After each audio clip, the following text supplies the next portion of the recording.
This is Aussie Mac Zone. We'll cover everything Apple, including Macs, iPhones, iPads, and more. All this from an Aussie perspective. Sit back, relax, insert yourself into the zone. The Aussie Mac Zone. Hi everybody, welcome to show 351 Aussie Mac Zone. Hi Zarn, how are you? Great, Michael. How are you? Good. I don't know what all that audio hassle was about, but anyway. Oh, neither do I. Just to keep us on our toes. Our Aussie Apple ramblings this week. Apple published human rights policy after criticism of relationship with Beijing. The Independent reports Apple has published its commitment to human rights, a document that states the company is in favour of freedom of information and expression. The move follows criticism that it acquiesces to the Chinese government with regards to censorship. The document claims that Apple is deeply committed to respecting internationally recognised human rights in our business operations, basing its policy on the United Nations principles. We conduct human rights due diligence to identify risks and work to mitigate them. We seek to remedy adverse impacts, track and measure our progress, and report our findings. We believe that dialogue and engagement are the best ways to work towards building a better world, it continues. When national law and international human rights standards differ, it says Apple will aim to follow the highest standard. Now, yes, they do have some challenges in China. We all have challenges relating to China. Absolutely. For example, I noticed tonight the news was there was one ABC reporter coming home and one newspaper reporter, I think, coming home as well because of diplomatic issues.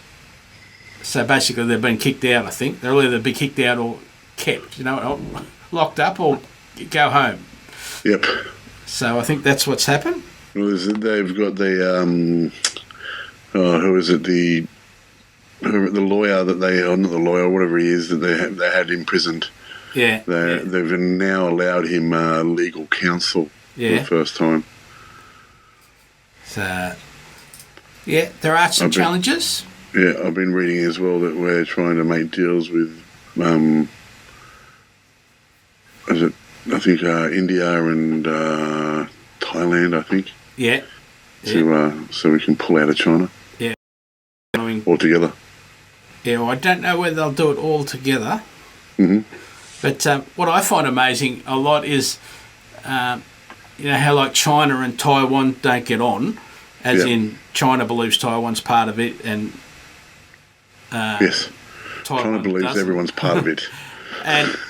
But like the biggest company, Foxconn, that's a Taiwanese company. It's not a Chinese company. It's a Taiwanese company, which is why they're building in India and Brazil to try and get cheap labour to counteract Apple's policy. And remember, Apple also makes, for example, Foxconn, they have this big education thing so the workers can get educated as well. And we're talking thousands and thousands of people here. So, yeah, all part of the challenges of life and dealing with, big companies. What else have we got? We've got even bigger countries. Apple's new oversharing ad reminds us it really wants to be seen as a privacy protector. Yes. The Verge reports a man yells in a bus full of people that he browsed 8 sites for divorce lawyers. A woman blithely tells her log-in information to strangers in a movie house. A pair of co-workers has an unflattering conversation out loud about a nearby colleague, including verbal descriptions of puke emoji. And a woman uses a megaphone to broadcast her credit information to everyone within earshot. Some of them are embarrassing, some are potential privacy violations, but they're among the examples in Apple's new oversharing ad, which re-emphasises the company's focus, or at least its image, of being a protector of online privacy. The ad's tagline, shown at the end, reads, "Some things shouldn't be shared. iPhone helps keep it that way." It doesn't mention any of its tech rivals who have made headlines for breaches, large-scale hacks, and otherwise questionable privacy practice, but it's clear who Apple's winking at. So we've got a link to the video in the show notes, of course, and a little bit more in the story in the show notes, of course. The puke emoji thing is hilarious. So have we got any gaming this week? I know it's been a stressful week. It's been full on, actually, to be honest. I'm studying. I've got school. I've got everything. But yes, there's a little bit. Okay. So I re-downloaded Skate because Tony Hawk 1 and 2 was relaunched just for Father's Day, actually. Funnily enough, how well planned was that? Wow. They held off because they had all this trouble, and then all of a sudden it was just released just before Father's Day. It's amazing. But it's not. Anyway, it's only Australian Father's Day. Yeah, that's right. And it was literally released the day before, I think. Or a couple of days before, but it was released for Australian Father's Day. And it was quite funny. Anyway, I bought the game. Because I like it. And, well, I was young when it first came out and I got right into it. I was still skating then. These days I'm probably about, I don't know, 75 kilos too heavy to do that. It's an over-exaggeration. You think? But so I thought I'd also check out Skate again and just play it on my phone because you get a little bit of spare time. And I thought, well, I was waiting to be picked up from school. And so I thought, well, I'll give it a go, and I downloaded it again and had a play, and it's a great game. I really do enjoy it. Yeah. I wish there was more to it. It's quite short, but no, I still enjoy the game. I think it's fun, and the directional pad for your finger on the phone is really easy to use. It's not a hard game to play. You've got to get the angles right and the flick right and stuff like that when you're playing on your phone. But if you don't, it lets you try again. Yeah. And you can keep trying until you get it right. So it allows for imperfections, which in skating, you try until you get the trick right. Yeah. So I think it's a great game. That's the thing. Like with skating, when you're watching, like. Like we see videos where people get everything like perfect. Yeah. But you go and watch. You just go down to the. Where was I? Where was I? Melbourne, Canberra. Would have been Canberra. Yeah, no, I'm just trying to think. Canberra, some great skate parks. Yeah, there was but it was like in the shopping. I think it was in Melbourne. Honestly, I can't remember where it was now. Yeah. And anyway, they were skating in like a shopping mall type place. Yeah. Outside mall. And they were doing and they were filming it. Yeah. But they were doing it over and over and over and over again. And then you go back and edit it 40 or 50 times, Yeah, well, that's right. And that's what we used to do as well when we were kids. One of our mates was had parents that were nice enough to pay for a video camera that we all cherished with our lives. And we recorded almost everything we did. Yeah. For almost 3 years, I think, we recorded almost everything we did. And actually, I was talking to a mate of mine who had all the videotapes, because that's how long ago it was. Had all the videotapes of us skating and just being absolute jerks. So nothing's changed. That's right, yeah. No. Now I'm just an older jerk. It's any difference. And it's really funny to watch. It's very embarrassing. But even back then, we used to buy videotapes from the skate store that, the pro labels, skate labels would put out to make money for their skaters, I guess. Yeah. And Black Label skateboards always had one called Give Blood. And it was where these guys would try, and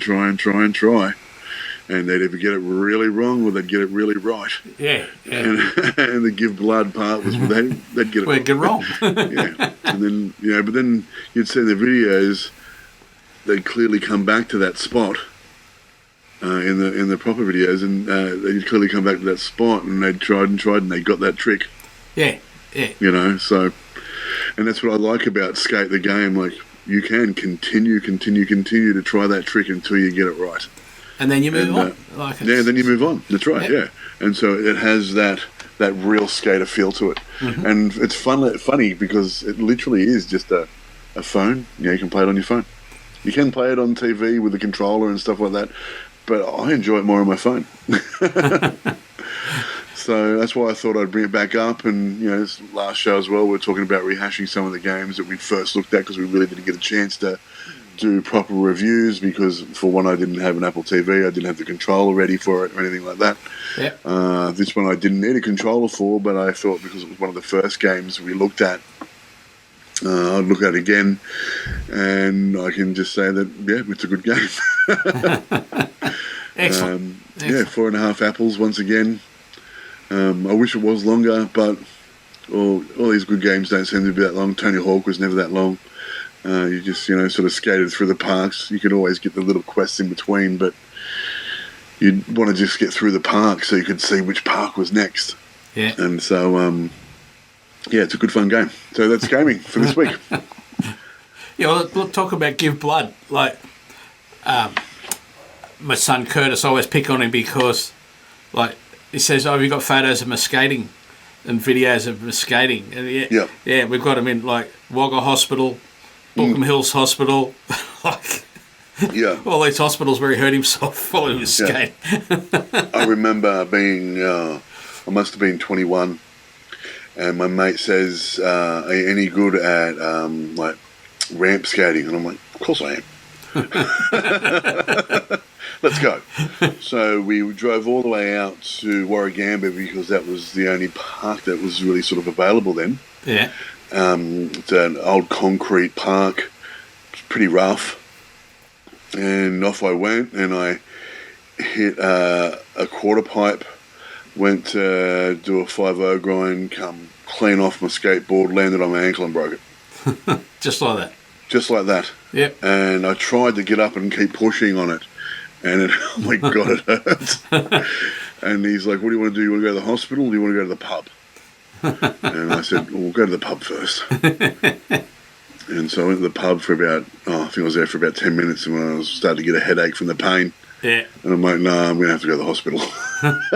I lose. Yeah. And then for 6 weeks after that, I had to wear a moon boot. I love moon boots. Yeah. They make that just that, being able to stop that movement, it's just so good. Yeah. Hey, Bill, how you doing? So, do you want to do the next entertainment one? Sure. Apple TV has all of the Harry Potter videos to rent on special this week. So they're all under $10. So, all of them. So you can binge every single one right from when he's, is he 8 or 9? Yeah. In the first one, right up until where he's a young man. And some of my absolute favourite movies are these ones. They just sort of give to that fantasy of, magic and dragons and all that really cool stuff that I like because I like D&D and, nerdy stuff. Which is fun. I think... I was explaining it to a friend of mine, Matt, who we've had on the show before. Yeah. And Matt's not a huge fan of the books or anything like that. He's an English teacher. He's actually a head of English. And he loves literature. And he just doesn't see it as great literature. I beg to differ. But I said, but have you read it through your 8-year-old eyes? And I do the same thing, like with the Star Wars and the movies and all that sort of stuff. I'm like, but have you watched it through your 8-year-old eyes? Because you got to remember, not only are these made for kids, but they're also like the new Star Wars ones as well. they're made to re-entertain new watchers. You know, so they want new fans. They want to keep it going. That's why then we got, after the Harry Potter series, we got the Beautiful Beasts one, which are, again, are great movies. And so I think rewatching Harry Potter, especially when it's at that price on Apple TV, can't hurt. Yeah, not Apple TV Plus. You don't have Apple to be TV Plus, subscribed. sorry. These are ones you just... No, it's not Apple TV Plus. Oh, it's not Apple TV Plus. No, it's just like the old iTunes rentals. Yep. Yeah, you just go in and on your Apple TV and... Or, as I say, on your iPhone or your iPad or your Mac. Yeah. Do you like the Harry Potter movies? Oh, yeah. Yeah, they were... When we took the kids when they were younger to them, they were right. Yeah. Did I have I told you about the experience we had with Jurassic Park? Nah. So I let Mason watch Jurassic Park. Because I remember it as a kid, and I thought, oh yeah, that was a good movie. I might have been a teenager when they came out, I think. Yeah. And I thought they were good movies, and so I put it on, and the Tyrannosaurus Rex comes out, and that was us done. No sleep that night. And so I think, okay, so you need to be a little bit older. It's just a movie. It's just a movie. yeah. But now I explain that to him all the time. It's okay. It's just a movie, or it's just a cartoon. It's not real. Yep. It's not going to happen. It's okay. I think Hunter gets it more than him, because Hunter will just laugh at that stuff. Thinks it's hilarious. Turns the mind off. Yep. Yeah. So you can announce the next one. Yeah. So I physically can't say it. Yeah. So Mariah Carey is doing her Christmas special this year on Apple TV Plus. Is it just her old Christmas special and Apple TV Plus have it, or are they redoing a new one? I think they're redoing. I'm pretty sure they're redoing a new one. Oh wow! So she'll still sing her famous Christmas song. All she wants for Christmas is youth. And what we're also hoping for, because we're not quite sure what happened to the schedule with the whole having to stop production of movies and all that sort of stuff, is that there's a Will Ferrell Christmas special movie that he was putting out. I can't even remember who it was with, but we're not exactly sure where that's up to, but we're looking forward to finding out. So excellent. So that's, and again, whatever they invest in Mariah Carey this year, they'll be able to use it for the next 10 years as well anyway. So yeah, exactly. Now, what else have we got? Yes, that's right. Things coming in the new iOSs. Yes, iOS 14. Yeah, so I think I've even got a picture for this one for those lucky enough to... And it didn't come up, did it, when I pressed the button? So, yeah, there it is. So basically, iOS 14 is introducing privacy, and they've quoted it as nutrition labels for apps. And here, how Apple developers can prepare. So basically, it's got data linked to you, and it's got things like your financial info, or your contacts, or your browsing history, or your location, or your purchases, or your identifiers. And then data used to track you, which is your contact info, your identifiers, and your location. That's the sort of thing that can be seen by people in your apps, with or without your knowledge. And Apple are making it very much so, even though they've delayed it a little bit. So again, 9 to 5 Mac, after announcing new iOS privacy requirements back at WWDC in June, Apple has shared a new detailed document for developers as they prepare to create privacy nutrition labels for apps. The new iOS 14 feature will apply for all apps that are available in Apple's app stores, with the goal to better inform consumers with a clear overview of an app's privacy practices. The new developer resource for app privacy details several important categories to consider, like data types, data use, data linked to users, tracking, privacy links, and how to answer app privacy questions. So, notably, when it comes to the aspect of app and website tracking, Apple has just pushed back the feature, so it won't roll it out until early 2021. So I think they got a bit... I think most of the developers wanted time to spend on this particular part because they wanted to get their apps up and ready for iOS 14, but then spend some time, because one is making it work properly, and one is then giving you the extra information, or work out a way around it, one or the other. Yeah. But yeah, just be aware. So these are little, when you're on your app at the App Store, you can look at that, and you'll also be able to, in the apps, you'll be able to pull down in the Get Info for each of the boxes, and you'll be able to see them in there when you're on the apps. And of course, there's more to the story in the show notes. Now, what about this one's amazing. Yeah. Apple closes above $2 trillion the day after tech industry sell-off. So Apple on Friday regained a market valuation above $2 trillion. Sorry? Yeah. Did we click back to our window?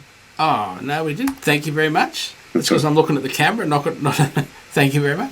So Apple on Friday regained a market valuation above $2 trillion after briefly losing it on Thursday in a large-scale tech industry sell-off. Apple's reclaiming of a $2 trillion valuation comes the day after it bled nearly $180 billion in market capitalisation. Now, just to think $180 billion, Australia has committed $130 billion for the COVID crisis. Yeah. So they lost in one day more than what we've committed to the whole COVID crisis, basically, at the moment. Yeah, so that's just to try and get your head around how much we're talking about. Now, and then they got it all back. Like, don't you think all of the governments would be able to go, tomorrow we'll have the money back anyway, so it doesn't matter. Yeah, I know. So on Thursday, Apple's share price was down nearly 8% in intraday trading amid a broad sell-off of tech stocks. It marked the worst day of trading for technology stocks since the coronavirus plunge in March, in which Apple saw a 12.5% drop. According to MarketWatch, Apple's plunge was the worst one-day loss in value for any company ever. Tech stocks led the sell-off, and all three major indices showed major losses across segments. Yeah. And then the next day, boom, everyone's back again. I just want to give a shout out to my brother Dylan, my dad. Yeah. Just to say, Apple is worth $2 trillion. Because they didn't believe me on the weekend when I was over there for Father's Day. Yeah, yeah. And I just want to say, you heard it here, Apple is worth $2 trillion. $2 trillion. That's right. Thank you very much. I now have it recorded. It's there forever. Well, that's how much they're worth combined, isn't it? Yeah, both are. Of course they are. They're worth their weight in gold. Yes. I'm not, because I'm a lot fatter than them. I don't know about that. Dylan's a big boy these days. I probably shouldn't have said that on. I'll cut it out later. Yeah. Now, what about this? This is good too. iOS app economy creates 300,000 new US jobs as developers adapt during the pandemic. So good.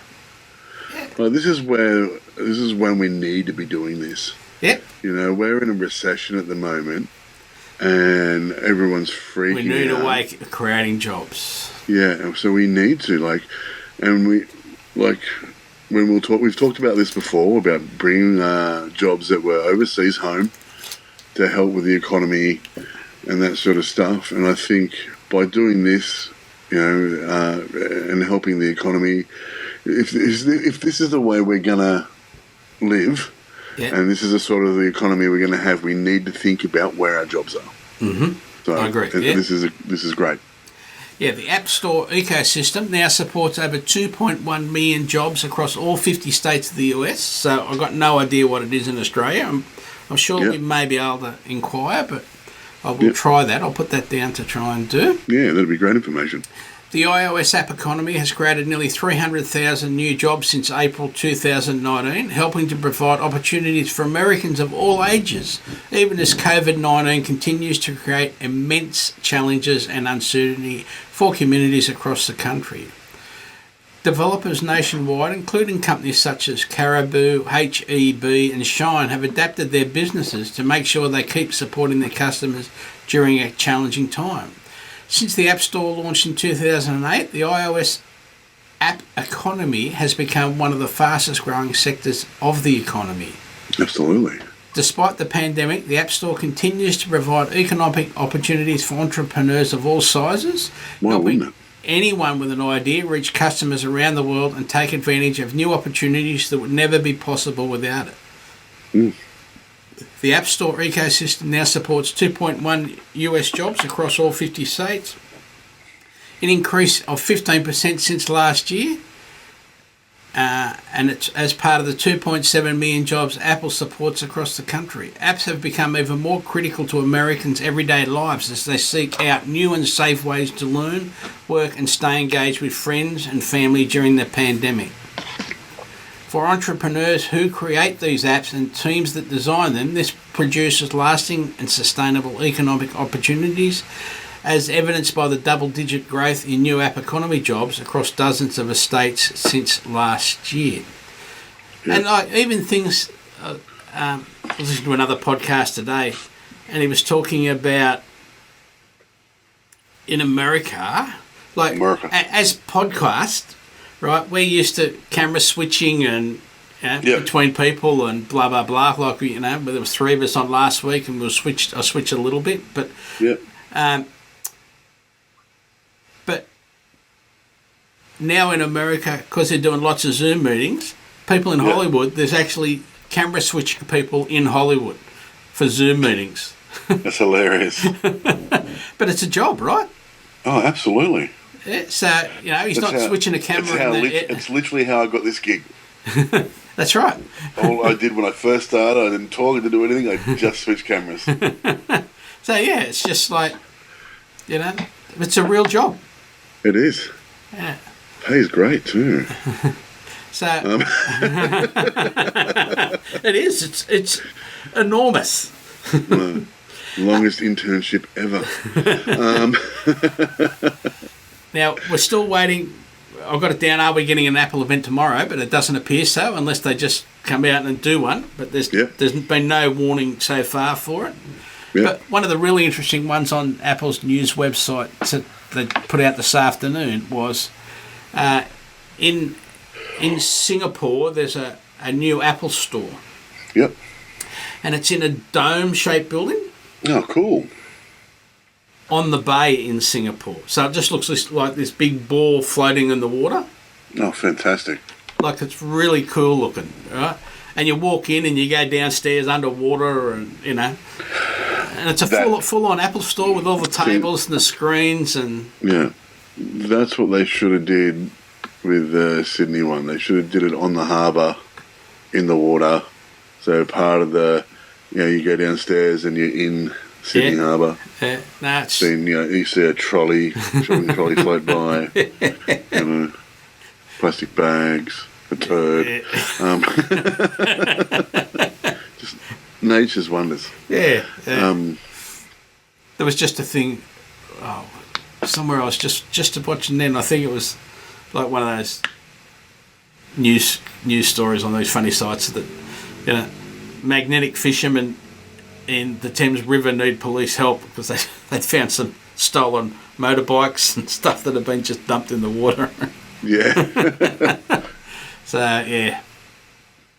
Yeah, heaps of them too. Because people rip off scooters because they're easy to steal.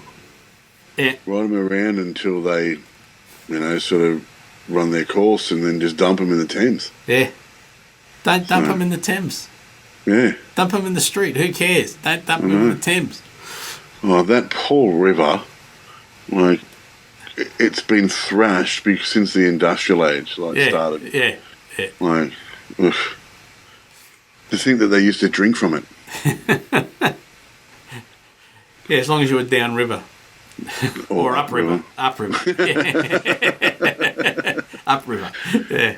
Anyway, speaking about the economy with the app economy, Yeah. I think the growth now is so important because we are stuck indoors a lot more. And so apps are becoming more and more useful for entertainment, even food delivery, shopping. I can't believe how much food gets delivered now. Oh, I know. Unbelievable. Look, I would be shocked if I didn't use it myself. A lot. And, and not just like food delivery, I mean like shopping. Yeah. Because you can do your shopping online, order it all, drive down, pick it up. Yeah. Yeah. You don't have to go in the store or anything like that. It's all done. It's all packed. You go down, you pick it up, you walk away. You don't have to deal with anybody. And it's not Woolies. You paid for it. It's not only Woolies. It's Bunnings. Yep. All that sort of stuff. IKEA. Yeah. Like Costco. So, something else that I haven't put in the notes too. I think the only one that hasn't done it is Aldi. Yeah. And I could be wrong on that. Yeah, I don't know. I still go shopping. Put my mask on, go for a walk around. Yeah. I need the exercise more than else. Well, we still go shopping, but if we don't, have the time, or it's, we see, there's been 9 new cases and whatever, we're like, all right, do them online, and we'll just go. One of us will go and pick it up. Yeah. See, I can't. I got to eat my hamburger before I pick it up from down the street and get it here. Like I've got to have the chips have got to be. Even when you get it directly out of the window, the chips aren't hot. Yeah. Sometimes, you know what I mean? Sometimes. So by the time someone's ridden up here on a push bike, they're going to be bloody cold. So that's why I don't do any of that. So occasionally, occasionally, I get a pizza. They do have heater boxes. So the good Uber Eats guys have proper heater boxes. Yeah. So when your food gets here, it's piping. Yeah. But the crappy ones, which we've had a couple. Yeah. But Uber Eats is excellent too. If your food is not satisfactory, they will refund you. Mm-hmm. But yeah, we've had a few cold pizzas. Yeah. Because only from I shouldn't say who it is. But yeah, we've had a few cold pizzas. I've never had a cold pizza from Ronnie's at Penrith. I've never had a cold pizza from Ronnie's at Penrith either. Yeah. And all I've had is delicious piping hot goodness from there. Yeah, yeah. And their garlic bread's second to none. Not that we had too much of it, right? Yeah, totally. Yeah, Ronnie's is probably the only one I've had a delivery from this year. Yep. Really? So. Yeah, and I think they've changed hands now. Don't know. Yeah. Yeah, what I forgot, there was a thing that came to light last night that Services New South Wales had been hacked. Oh. And a large number, 300,000 or 400,000 people's information. We don't know how much information, because the story last night was how come the government's taken so long to tell people that their information's been leaked. Yeah. But it's funny because that was on the news last night that this problem had occurred. Sunday, I was helping someone set their licence up on the New South Wales Services app on their phone. Yep. Yep. And we went through and we put in the licence number, and you got to put your licence number and the surname and the number on the back of your licence. Yeah. And it said, we're going to send you a link. We're going to send you a number that you enter in to say, that's the right information. Yeah. To this phone number. It wasn't her phone number. Oh. So we went back into the app and we put, because when you're doing the license and stuff, you didn't have to enter it all. We put in her name, her address, her telephone number, which it already asked for, and it asked for, and it was the right, 100% positive, the right number was in all the system. Yeah. But when it was doing this verify link, it says we're going to, like two-factor authentication. Yeah. It was sending it to a different number, and it was sending the same number the second time as well. even though we'd got right out of the app and come back in and tried the whole process again. Wow. So I said, I don't know why. You need to go and ask why you can't get it to work. But they might have been hacked. That's what I said on Sunday. And then on Monday it comes out that they've been hacked. So whether that's got something to do with it, I don't know. Yeah. But yeah. Well, I don't know what they're going to do with my information if they've got it. Maybe they'll fix my credit rating. So, anything else? I've got nothing else. No, I don't have anything else this week. We're just waiting for Apple. I'm still desperately waiting for Apple to release their tags. Yeah. Which they've been promising for nearly a year now. Yeah. Or, sorry, they haven't promised anything. No, but they've been talking about it. Everyone else has been talking about it for nearly a year. Because I lost my car keys the other day. Yeah. And I've got a spare set. But then I thought, like, I don't want to lose my keys because that's, we're talking two to four, like, to get a third party key, we're talking $200 to $300. I know. And if I got a genuine one, we're talking $800 for the key. For the key. Yeah. Let alone getting it programmed and all that carry on. So one of my keys is bent and doesn't like the ignition much anymore. But to replace one of those new Holden keys, mate, Jesus Christ. Yeah, like it's just, we're talking. So with those find your tags that Apple's supposed to be releasing, I can't wait to get them. I finally found my keys, but yeah, it's just annoying. And I thought I don't want to spend another, because you've got to have a spare key. You can't have one key only. No, you I got to have a spare key, and that's a couple hundred. Like I say, $300. Yeah. Because I've been through that process once before, which we finally found them after about 6 months too. Hey, Scotty, thanks for watching, champ. Yep, thank you. We're just about to go. Yeah. So our show promotion, show notes linked each week on the show upload. The link being aussiemaxzone.com.au/351. Yeah, you getting into trouble?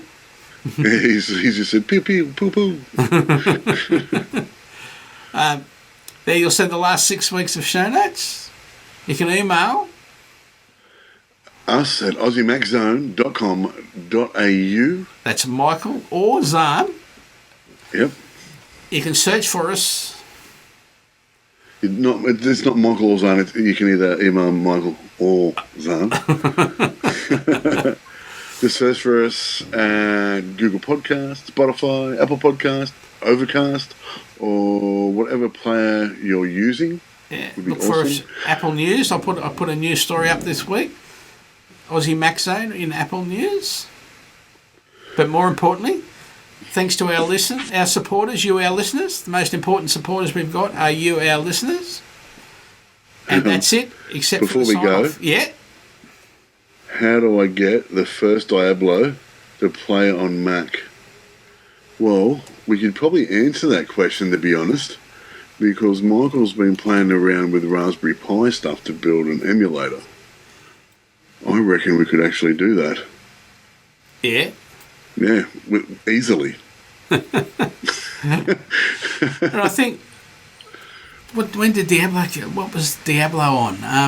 That was first PlayStation. It was out before that, but wasn't it?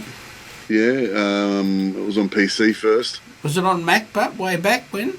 Oh, it might have been. iOS 9, sorry, not iOS 9, OS 9, something like that? Because you can... Maybe. You can do OS 8. I think it was. 8 or 9 in a web browser, I'm trying to think, for example. My Color Dome Mac, I think I had it on that. To be honest, yeah, I did. Yeah, so, yeah, you can use... I think there's... It was on PC, he said. Yeah. Well, you can use there's 2 Windows emulators that you can put on a Mac that'll run the Windows operating system. Yep. Or you can actually do it so the newer Macs will actually boot into Windows anyway using Boot Camp. Yeah. And then you can just run it, and they'll run. And there are emulators like there's even web browsers now that'll run. Yeah, I know. Old OSs and stuff. So yeah. there. I hope that I'm looking at Helps a my phone for little some bit. reason because I'm reading what he's writing. Yeah. But yeah, I hope that answers your question, Scotty. If you want more information, I guess we'll have to work that out. Yeah. So, as I said, thanks to our supporters, you, our listeners. I think he's 3 shades to the wind. So, over to you for the sign off, and then you can get in touch with him. Yeah, no worries. All right, remember, guys. Oh, also, remember to go on and favourite us and like our. Yes, please. Yeah, and all that Tell your sort of friends. stuff. Tell your friends. You know, you, our listeners, us, the podcasters, all that sort of jargon, how much we like you and all that, stuff. But remember, guys, an apple a day keeps the androids away. See you next week.